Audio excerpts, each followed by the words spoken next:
bonjour. Après une année de distanciation, de masques, de jauge, la librairie Poivre d'Âne a enfin le plaisir de recommencer les rencontres dédicaces avec les auteurs. Et nous sommes heureux de recevoir aujourd'hui Laurence Delabaume dans le cadre de la parution de son nouvel ouvrage, La Contagion du cœur. Merci.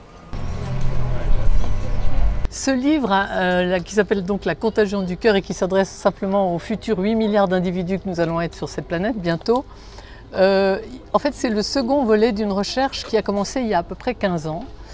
Un livre que j'ai publié avant qui s'appelle « Va par où tu ne sais pas ».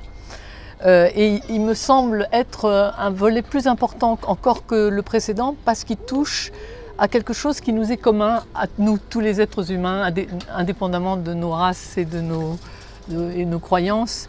Donc c'est très important parce que le cœur nous unit tous. Voilà, et que sans lui nous ne serions pas là. Et pendant ce confinement, en fait, la question que je me suis posée, je me suis dit, cette pandémie, cette période très étrange et tout à fait inédite, est-ce qu'elle n'est pas là pour nous apprendre quelque chose? Donc, on va regarder ce que veut dire le cœur. Qu'est-ce qu'il peut nous apporter? Qu'est-ce qu'il peut combler à l'heure où nous avons beaucoup de frustration? Donc, vous ne serez peut-être pas d'ailleurs tous d'accord avec l'idée que c'est un changement qui nous est demandé, mais moi j'ai pris le mot changement comme un principe de réalité. C'est-à-dire que notre corps change sans arrêt, notre cœur n'arrête pas de changer et de s'adapter toutes les secondes, donc nous sommes des changements en cours permanent. C'est en ça que j'ai pris le mot changement. Donc j'ai décidé de faire cette enquête un petit peu à la manière du commissaire Maigret. Et donc je suis allée voir des scientifiques d'avant-garde, toujours comme j'avais fait pour mon premier livre.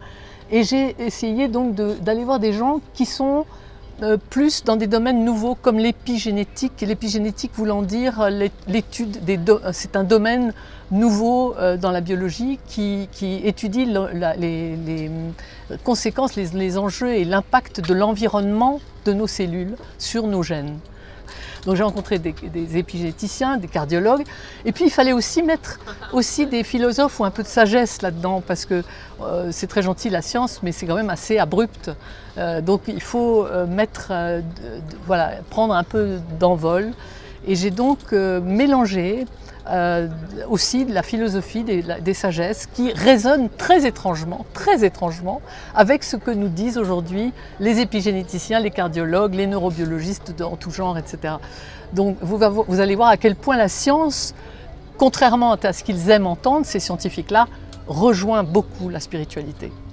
Donc voilà, c'est pas forcément mainstream, hein, c'est pas quelque chose que les scientifiques aiment entendre, mais c'est ce qu'ils reçoivent en fait beaucoup comme information quand s'ils veulent bien aller vers la frontière de leur domaine. Voilà, donc j'ai ensuite entrelacé dans ce livre aussi des expériences vécues en me disant ça va apporter un petit peu aussi d'humanité dans ce livre. Donc il y a un peu de science, il y a un peu de sagesse, de philosophie, mais il y a aussi des expériences vécues qui permettent à chacun de peut-être s'identifier, puisque voilà, ce que je raconte peut vous arriver à tous, et c'est dans la vie des gens que j'ai rencontrés, que j'ai creusé aussi. La vie personnelle est très souvent une conséquence de tout ce qui nous arrive intérieurement, extérieurement, etc. Donc voilà, c'est un entrelacement de ces trois dimensions, scientifiques, philosophiques et expériences vécues. Qu'est-ce qui a séduit l'éditeur chez cette autrice? C'est vraiment le fait que Laurence soit une passeuse entre l'Orient et l'Occident.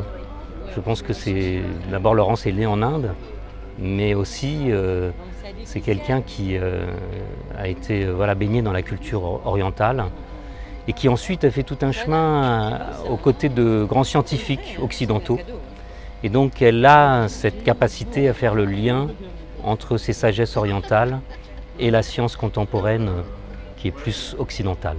C'est vraiment ça, je trouve, la grande force de Laurence. Et après, une capacité, bien sûr, à simplifier, à le vulgariser et à rendre compréhensible des choses qui, parfois, peuvent paraître très compliquées.